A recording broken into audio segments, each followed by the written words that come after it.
Hi hello வணக்கம் and welcome நண்பர்களே. IPL 2026க்கான action இந்த வருஷம் துபாயில் இப்போ நடந்தது. எல்லாரும் பார்த்துருப்பீங்க.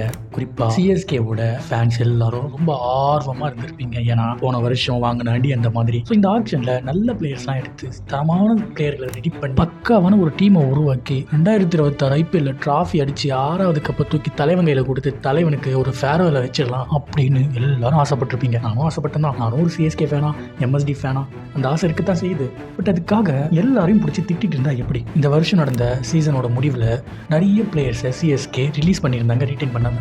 இதுவே CSK பண்ண மிகப்பெரிய ஒரு வித்தியாசமான முயற்சி தான். ஏன்னா இத்தனை வருஷத்தில், அதாவது குறிப்பாக 18 வருடம் CSKவோட வரலாற்றில் இவ்வளோ பிளேயரை மொத்தமாக ரிலீஸ் பண்ணுறதோ, ரீட்டைன் பண்ணுறதோ, இல்லை மாற்றி போடுறதோ, இந்த மாதிரியான விஷயங்கள்லாம் பெருசாக பண்ண மாட்டாங்க. ஒரு டீமை பிடிச்சா அந்த கோர் டீம் அப்படியே இருக்கும். அப்படியே ஆக்ஷனுக்கு போனாலும் திரும்ப அவங்க எடுத்து அதே டீமை செட் பண்ணி கொண்டு வருவாங்க.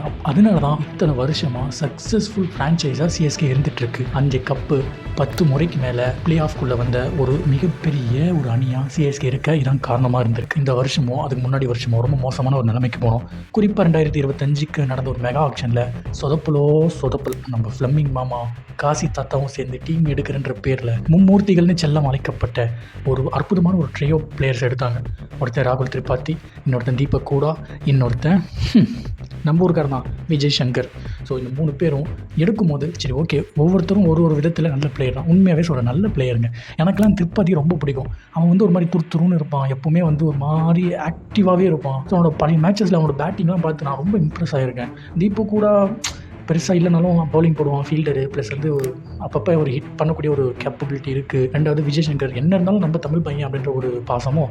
2வது ஒரு ஆல்ரவுண்டர், பவுலிங் ஆல்ரவுண்டர். நமக்கும் ராவோவுக்கு அப்புறம் ஒரு நல்ல பவுலிங் போட்டு பேட்டிங் பண்ணி கொடுக்கக்கூடிய ஒரு ஆல்ரவுண்டர் இல்லையே அப்படின்ற ஒரு வருத்தம் இருந்தது. ஸோ ஒரு நல்லா இருக்கும் அப்படின்னு நினச்சா கண்டிப்பாக நல்லா இல்லை. அது ரொம்ப மோசமாக இருந்தது. ரொம்ப வச்சு செஞ்சுட்டு போயிட்டாங்க. அதனால் அவங்க எல்லாரையும் ரிலீஸ் பண்ணிட்டாங்க. சரி ஓகே, அவங்களாம் ரிலீஸ் பண்ணது நல்லது தான். இப்போ யார் எடுத்திருக்கீங்க அப்படின்னு சொல்லிட்டு பார்த்தா, இப்போ இந்த ஆக்ஷன் முடிஞ்சதுக்கப்புறமா நிறைய யங்ஸ்டர்ஸ் எடுத்திருக்காங்க. நம்மளால் நம்ப முடியாத அளவுக்கு யங்ஸ்டர்ஸ் பக்கம் CSK போயிருக்காங்க. பொதுவாக CSKனாலே எக்ஸ்பீரியன்ஸ்டு பிளேயர்ஸை தான் எடுப்பாங்க. டேடிஸ் ஆன் மீ அப்படின்னு சொல்லிட்டு எல்லாரும் கலாய்க்கிற மாதிரியான விஷயங்கள் தான் இது வரைக்கும் பண்ணியிருக்காங்க.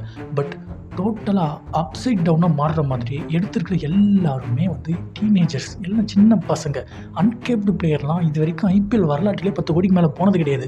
ஆனால் 14.2 கோடி, அதாவது 14.20 கோடி, 14.20 லட்சத்துக்கு ஒருத்தன் இல்லை 2 பேர் எடுத்திருக்காங்க. அப்புறம் பார்த்துங்க CSK எந்த அளவுக்கு மாறி இருக்காங்க. ஸோ இப்போ என்ன மேட்டர்னா, இந்த ஆக்ஷன் முடிஞ்சதுலேருந்து இப்போ வரைக்கும் நானும் மிகப்பெரிய சேனல்லேருந்து சின்ன சேனல் வரைக்கும் பார்த்துட்டேன். யூடியூப்பில் எல்லா கிரிக்கெட் பற்றி பேசுகிறவங்களும் ஒரு விஷயத்தை ரொம்ப போட்டு திரும்ப வளர்ப்பிட்டு இருக்காங்க. நம்ம பீடாக், அஸ்வின் சேனல், அதுக்கப்புறம் சிக்கா சேனல்ஸ், அதுக்கப்புறம் இன்னும் நிறைய ஃபேமஸான சேனல்ஸ்லாம் இருக்குது தமிழில். ஸோ அவங்க எல்லாருமே என்ன பேசுகிறாங்கன்னா, அவங்களோட எல்லா ப்ராபபிள் பிளேயிங் 11 எடுத்து பார்த்தாலும் சொல்லி வச்ச மாதிரி எல்லாருமே ஊர்வில் பட்டியலை ட்ராப் பண்ணுறாங்க. என்னால் அதை அக்செப்ட் பண்ணிக்கவே முடியாது. எதுக்காக ஊர்வில் பட்டியலை ட்ராப் பண்ணணும்? என்னோடய ஃபர்ஸ்ட் விஷயம் என்னென்னா, நம்ம போன சீசனில் நமக்கு இருந்த சக்ஸஸ்ஃபுல் பிளேயர்ஸ் ஒரு பக்கமும், விளையாடாத பெர்ஃபார்ம் பண்ணாத பிளேயர்ஸ் ஒரு பக்கம் வச்சு அப்படி பெர்ஃபார்ம் பண்ணாத பிளேயர்ஸை ரிலீஸ் பண்ணிட்டு இருக்காங்க. ஸோ பெர்ஃபார்ம் பண்ணாத பிளேயர்ஸை ரிலீஸ் பண்ணி அவங்களுக்கு ரீப்ளேஸாக தான் இந்த ஆக்ஷனில் நம்ம பிளேயர்ஸை எடுத்திருக்காங்கன்னு வச்சுக்கோங்களேன்.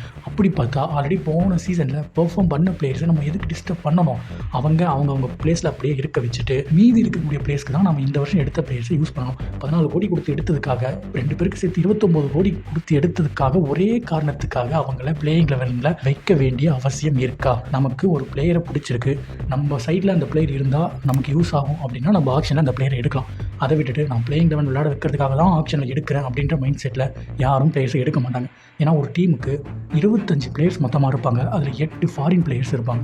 ஸோ இந்த 25 பேருமே பிளேயிங் 11ல் விளையாட முடிஞ்சால் அது பிளேயிங் 11ன்னு நம்மளால் சொல்ல முடியாது. நம்ம ஸ்குவாடுக்கு, நம்மளோட டீமுக்கு ஸ்ட்ரென்தன் பண்ணுற எல்லாரையும் நம்ம எடுத்து வைப்போம். அதுவும் லிமிட்டடாக 25 பேர் தான் எடுக்க முடியும், இத்தனை ஃபாரின் பிளேயர் தான் எடுக்க முடியும்னு சொல்லிட்டு எடுத்து வச்சிருக்கோம். நம்ம எல்லாரையும் விளையாட வைக்க முடியாது. நம்மளோட டீம் கண்டிஷனுக்கு ஏற்ற மாதிரி, நம்மளோட கரண்ட் சிச்சுவேஷனுக்கு ஏற்ற மாதிரி தான் நம்ம பிளேயர்ஸை சூஸ் பண்ணணும். அதுக்காக நல்லா பெர்ஃபார்ம் பண்ண ஒரு பிளேயரை ட்ராப் பண்ணணும். நான் இப்போ இவ்வளோ காசு கொடுத்து இவனை எடுத்துருக்கேன், அதனால் நீ உட்காரு, நீ விளையாடணும், நல்லா பெர்ஃபார்ம் பண்ணணும் அப்படின்ட்டு நம்மளால் ஃபோர்ஸ் பண்ண முடியாது யாரையுமே. ஏன் எல்லாரும் ஊர்வில் பட்டியலில் ட்ராப் பண்ணுறதுல இருக்கீங்க? ஊர்வில் பட்டியல் ட்ராப் பண்ண வேண்டிய அவசியம் இல்லை. அப்படி இல்லையா, கார்த்திக் சர்மாவுக்கு 11ல் இடம் இல்லையா, உட்கார வைங்க, ஒரு பிரச்சனையும் கிடையாது. நீங்கள் அவ்வளோ காசு கொடுத்து எடுத்ததுக்காக அவனை விளையாட வைங்கன்னு சொல்லி யாரும் கேட்க போகிறதில்ல. நமக்கு தேவை வின் பண்ணணும், டீம் வின் பண்ணணும். அதுக்கு என்ன பண்ணணும் அதை தான் பண்ணணும். அதை விட்டுட்டு நீ உன் ஈகோக்காகவும், நீ நிறைய காசு செலவு பண்ணதுக்காகவும் ஒரு பிளேயர் உள்ள தேவையில்லாமல் உள்ளே போட்டு ஆல்ரெடி பெர்ஃபார்ம் பண்ண ஒரு பிளேயர் வெளில உட்கார வைக்கிறதுலாம் எந்த விதத்தில் நியாயம்னா அதை அக்செப்ட் பண்ணிக்கவே முடியாது. ஸோ இந்த 2-3 நாளாக இந்த டாபிக் என்னை போட்டு ரொம்ப உறுத்திட்டே இருந்தது, ஊரில் பட்டியல் ட்ராப் பண்ணுற இந்த டாப்பிக்கு.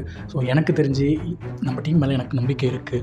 எப்படியாவது ஒரு 11 செட் பண்ணிடுவாங்கன்னு நான் நம்புகிறேன். நம்ம திரும்பவும் நம்மளோட பழைய ஒரு பழைய வின்னிங் ஸ்ட்ரீக் நம்ம போவோம் அப்படின்ற ஒரு நம்பிக்கை எனக்கு இருக்குது.